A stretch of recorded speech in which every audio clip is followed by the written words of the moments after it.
Platform से भी बाहर आएगा।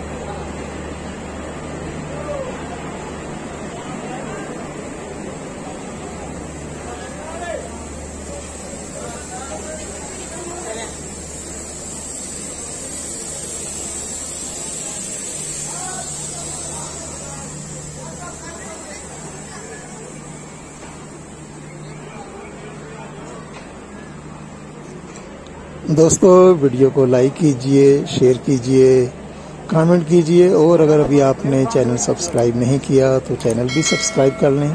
शुक्रिया।